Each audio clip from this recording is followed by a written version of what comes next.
A Pixar tem um histórico enorme de grandes animações. Um estúdio que sabe falar sobre assuntos delicados com a maior sensibilidade que nós poderíamos imaginar. Luto, ansiedade, solidão, maturidade e muitos outros temas que sim precisam ser abordados pela arte, mas que poucos são aqueles que conseguem falar sobre isso de forma correta, que de fato toque ao espectador ou até mesmo que ensine a ele a lidar com esses sentimentos. Mas já faz um tempo que esse estúdio perdeu a mão. Ele trocou a sua sensibilidade por uma nova versão, não muito boa, um pouco duvidosa, e agora ela está, na minha opinião, querendo falar dos mesmos assuntos, só que com a preocupação em um outro lugar. Cenas rápidas, piadas de humor ácido e muitos personagens que eram para ser carismáticos, mas na verdade são irritantes. E nesse bololô todo, há grandes histórias que podem, infelizmente, acabar passando desapercebidas por nós. Aquelas histórias que ainda têm a alma da Pixar, mas que chegaram em um momento que não a favoreceu muito.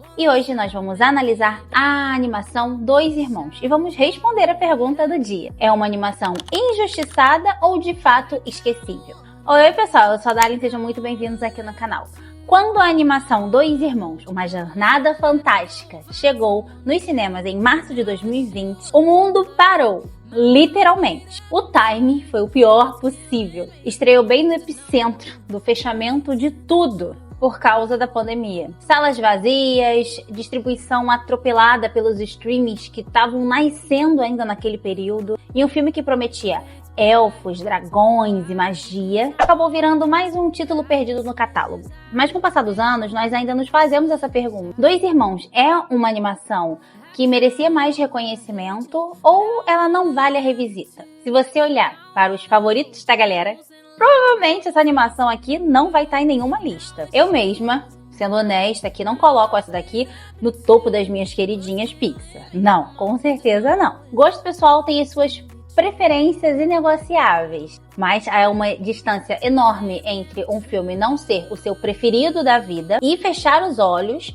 para o valor artístico que essa animação tem. E hoje nós vamos nos debruçar sobre esse processo. E é claro, vou enfatizar aqui, esse é um vídeo impregnado com as minhas opiniões pessoais. A opinião de uma pessoa que ama animação, que cresceu assistindo elas e até hoje assiste muito, mas também como uma profissional do texto, que está habituada a analisar e revisar os clássicos. Mas eu posso dar a carteirada que for, a gente sempre vai voltar naquela coisa, né? Opinião é individual. E gosto também, né?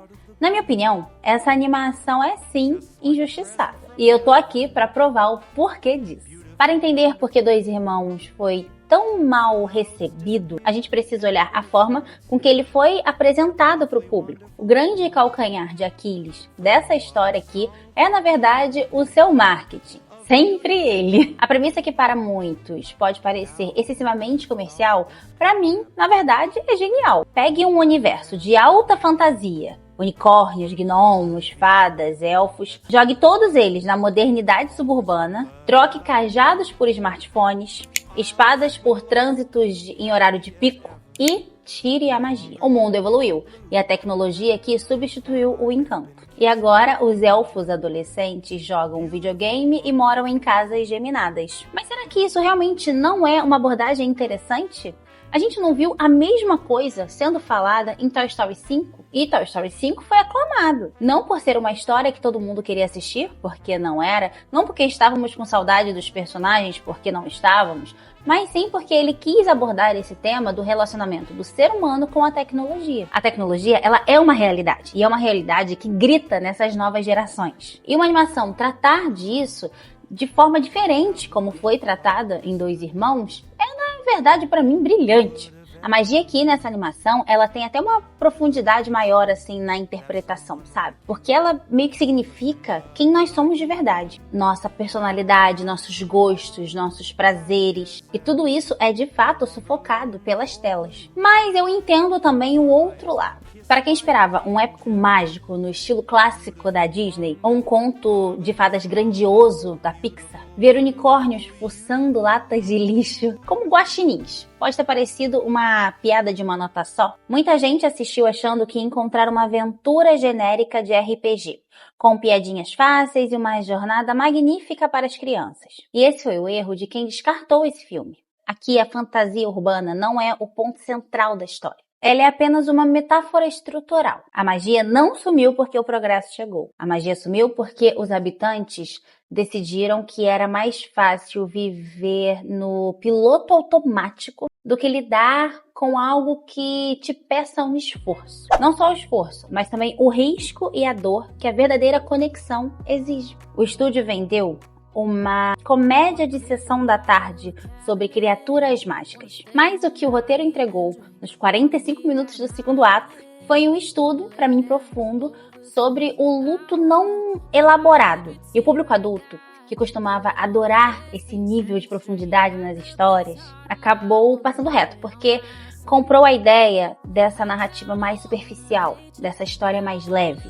E acabou pensando que aquela história era infantil demais. E é aí que o erro de julgamento começa. Gente, quem acha, em 2026, que uma animação é feita para o público infantil somente, tá viajando muito, né? Quando a gente tá falando da Pixar, isso se torna mais, assim, inacreditável ainda. Vamos parar um pouquinho e refletir, né, gente? É a Pixar. A Pixar é conhecida por ser aquele estúdio que faz marmanjo chorar. Vamos entrar aqui, então, nos autos da defesa. O primeiro grande argumento que blinda Dois Irmãos do rótulo esquecível é a forma absolutamente cirúrgica com que ele lida com o tema da ausência paterna. Na ficção, o luto costuma ser retratado de duas formas. Ou ele é uma névoa dramática intransponível, ou ele é superado magicamente com uma lição moral e um abraço mágico. Dois Irmãos rasga esse manual. Ele nos apresenta dois irmãos, Ian e Barley, criados pelo mesmo pai ausente. Na verdade, um pai que faleceu antes do caçula nascer,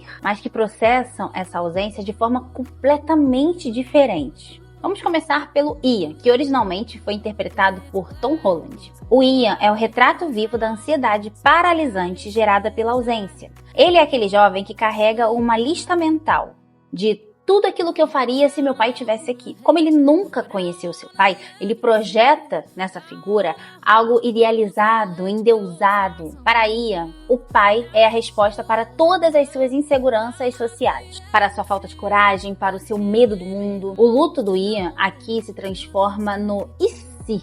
E se meu pai estivesse aqui? É o vazio de quem tenta preencher um espaço em branco com um fantasma de alguém perfeito. Do outro lado, temos Barley, o irmão mais velho. E que personagem é o Barley? O meu preferido dessa animação. Enquanto Ian sofre pelo que não teve, Barley sofre pelo que perdeu. Barley era velho o suficiente para se lembrar do pai. Ele tem memórias reais, incluindo imagens dolorosas do seu pai acamado no final da sua vida. Detalhe que o filme joga na cara da gente de forma sutil, mas devastadora. Como Barley lida com essa culpa e com esse trauma? Ele se refugia no escapismo. Ele vira aquele esquisito, obcecado por história antiga, e por jogos de tabuleiro, e por rituais que ninguém mais se importa. E qual é a função psíquica que Barley tem em relação ao Ian? Ele virou a armadura de Ian. Barley assume o papel de guardião das memórias da família, mesmo parecendo um bobão caótico para as pessoas que o veem de fora. O roteiro acerta porque ele mostra que o luto não unifica os irmãos na dor que ambos sentem,